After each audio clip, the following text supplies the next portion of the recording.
উত্তরপ্রদেশের সম্ভাল পুলিশ সিদ্ধান্ত নিয়েছে আগামী 14 মার্চের হোলি শোভাযাত্রার পথে অবস্থিত 10টি মসজিদ, যার মধ্যে ঐতিহাসিক জামা মসজিদও রয়েছে, প্লাস্টিক শীট এবং ত্রিপল দিয়ে ঢেকে দেওয়া হবে। এবছর হোলির দিন শুক্রবারের নামাজ এবং পবিত্র রমজান মাস একই সাথে পড়েছে।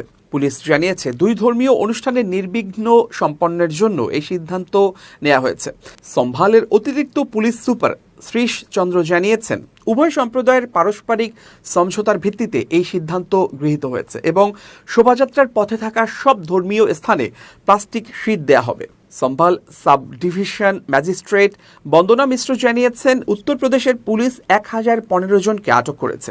গত নভেম্বর থেকে সম্ভালে উত্তেজনা চলছে, যখন আদালতের নির্দেশে জামা মসজিদ নিয়ে একটি সমীক্ষা শুরু হয়, যেখানে দাবি করা হয়েছিল যে মসজিদটি একটি হিন্দু মন্দিরের ধ্বংসাবশেষের ওপর নির্মিত। এই সমীক্ষা ঘিরে বিক্ষোভ ব্যাপক হিংসার রূপ নেয়, যাতে 5 জন নিহত হন এবং 20 জনের বেশি পুলিশ কর্মী আহত হন। এই সপ্তাহের শুরুতে সম্ভালের শীর্ষ পুলিশ কর্মকর্তা অনুজ কুমার চৌধুরী মন্তব্য করে বিতর্কে জড়ান যে মুসলিমরা হোলির সময় বাড়িতে থাকার পরামর্শ দিয়ে, কারণ হোলি বছরে একবার আসে। তার বক্তব্যকে সমর্থন করেছেন উত্তরপ্রদেশের মুখ্যমন্ত্রী যোগী আদিত্যনাথ। চৌধুরী বলেন, হোলির উৎসব বছরে একবার আসে আর শুক্রবারের নামাজ বছরে 52 বার আসে।